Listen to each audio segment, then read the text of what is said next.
Good morning, everybody. See, my dear friends, in the last class we have designed this slab which was 7 meter by 3 meter. Am I right now? Yesterday, in sense now we have seen that we have fixed up the effective depth D as 100 mm, okay, D dash as 20 mm, so that the overall depth becomes 120 mm. Am I right, sir? No? This is the slab details we have designed. Also, in the last class, you have fixed up the area of steel also. Okay, you have seen that the main steel, this is about 3 meter span. Okay, main steel will run along the short span. Okay, this is about 7 meter span. This is about 3 meter span. Okay, always main steel will run along the short span. Am I right now? So short span steel, yesterday we have seen that it is at 85 mm center to center. So if I take a cross section here like this,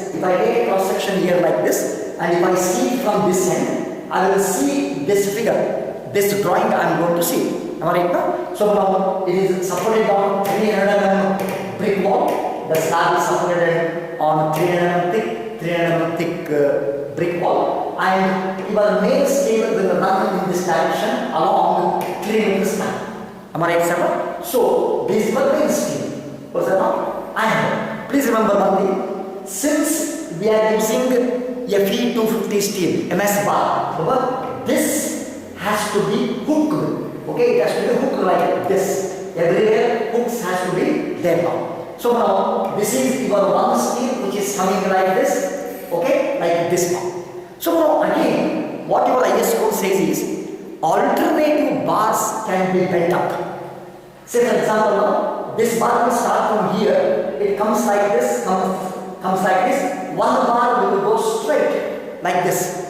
The next bar, which is at 85 mm center to center, next bar, it will come like this, okay, come like this, bend here at 45 degree, like this.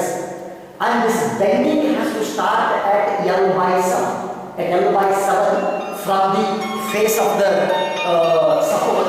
You can start bending. L by 7 will become approximately 470 mm. Okay, here also as well as here also. The next bar, it will start from here. It will come like this, and bend up here like this. In the sense, one bar will be bent on that side. Next bar will start from here. Okay, it will come like this. It will be bent on this side. Did you understand or not? Alternate bars will be now bent up at L by 7 and L by 7. Okay, this is what we have designed with respect to the main steel. Am I right? And also, but in our previous class, we have designed the distribution steel also. Okay, yesterday we have seen that distribution steel will run along the longer span. It will run along the longer span, and you have seen that it is 6 mm 5 at 150 mm center to center. Am I right? So now, longer span, 7 meter span is in this direction. Am I right now? This is 3 meter span. 7 meter span is in this direction. Okay? So you will see the distribution steel as bars. These are your distribution bars, which are at 150 mm center to center. In a sense, from here to here, it is 150 mm. From here to here, it is 150 mm. Okay? So I have written down distribution bars 6 mm 5 at 150 mm center to center. Okay? Usually, some distribution bars will be given on the top also here, just to support this bent up. Okay? So now this is a brief drawing about your cross-sectional elevation. And this is your plan of your slab reinforcement. Okay? That's all. Now, lastly, I will take the check for deflection. See now, since the thickness of the slab is very less, there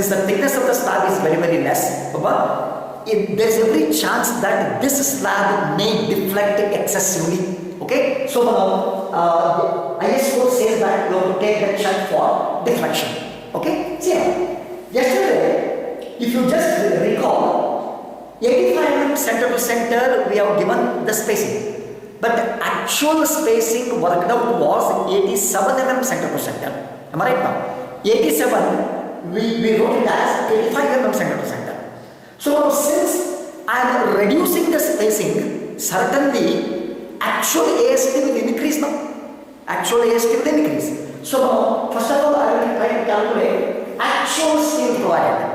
But actual steel provided is given by small AST by spacing into 1000.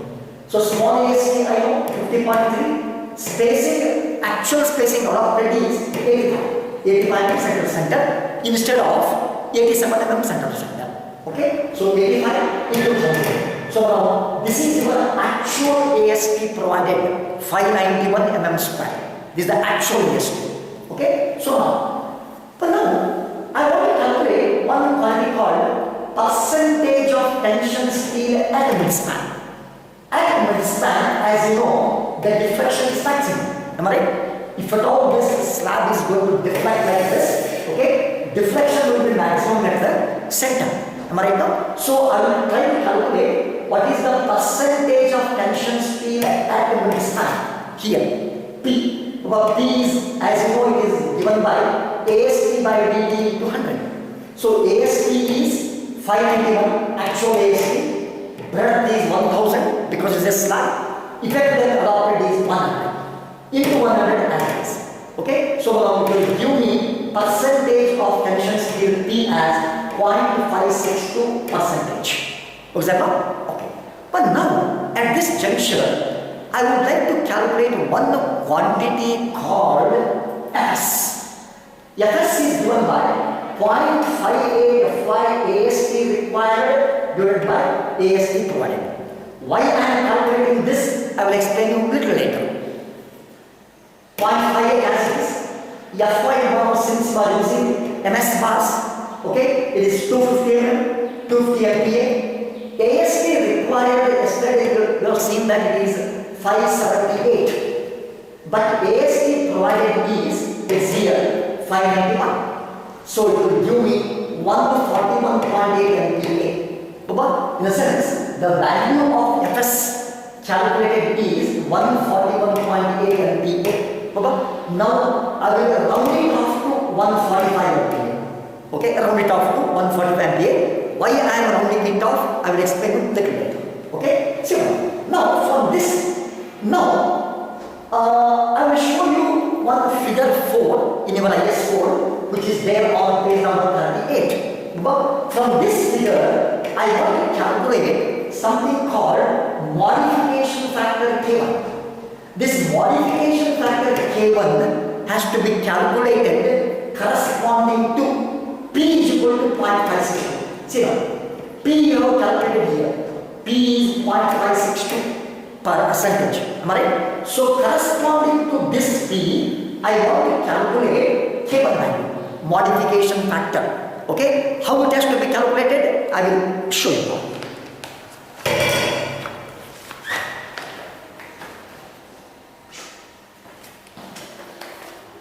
See on page number 38, okay, you have got one figure 4 here now. Am I right?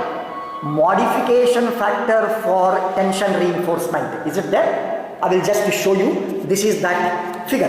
Okay. So y-axis indicates that it is modification factor. X-axis indicates that percentage of tension reinforcement. Am I right? Percentage of tension reinforcement is on x-axis. Modification factor is on y-axis. Am I right? See now here I have got different graphs. Different graphs are there. And there he has written Fs value.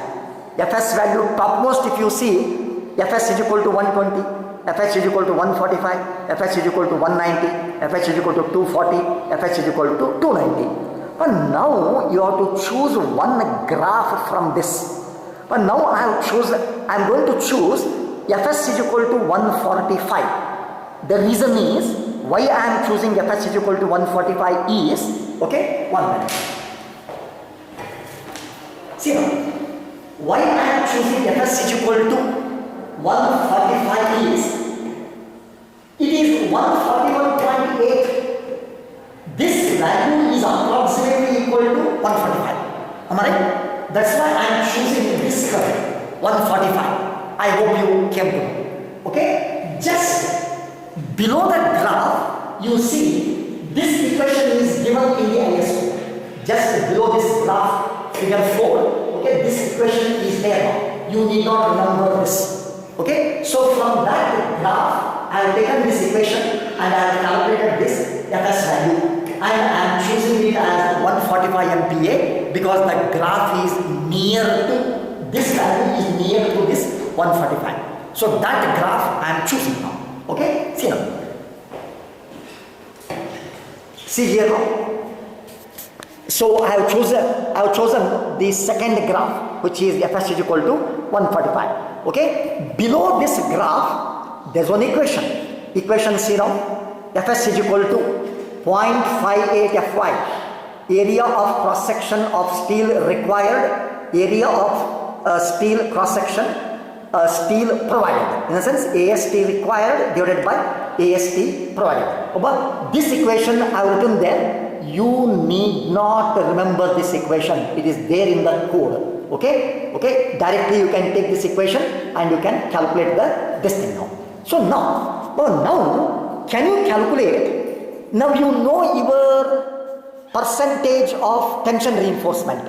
P is equal to how much now? It is 0.562. Am I right? 0.562 lies somewhere here now. Am I right? Here. You go up like this, modification factor. It touches your second graph, which is Fs is equal to 145. So that value will give me modification factor value here. Okay, on y-axis. If you see over now, okay, just see your code. Okay, if you see modification factor corresponding to this P is equal to 0.562 works out to be approximately 1.9. You can check in your code. Okay, K1 works out to be 1.9. Okay, so now another one. So one step is now over. In a sense, K1 value I wanted to calculate modification factor. So I have calculated it as 1.9 from the graph. So now, whatever IS code says on page number 37 is, okay, for simply supported slabs and for deflection to be within limits, L by D ratio should be equal to 20 times this K. 20 times this K1. L by D should be equal to 20 times K1. Okay? For simply supported slabs, and if at all you want the deflection to be within limits, okay, your L by D ratio should be equal to 20 times K1. Okay? So from this equation, I want to calculate D. Okay? D can be calculated as L divided by 20 times K1. Am I right? So L I know span is 3300 effective span, 20 is 20, K1 value just now we have.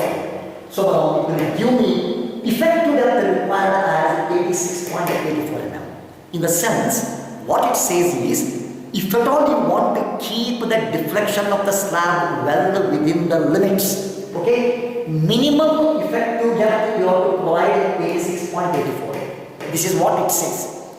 But how much we have given effective depth? We have given effective depth as 100 mm. Am I right? 100 mm effective depth we have given. Am I right? So we are giving more effective depth than the required.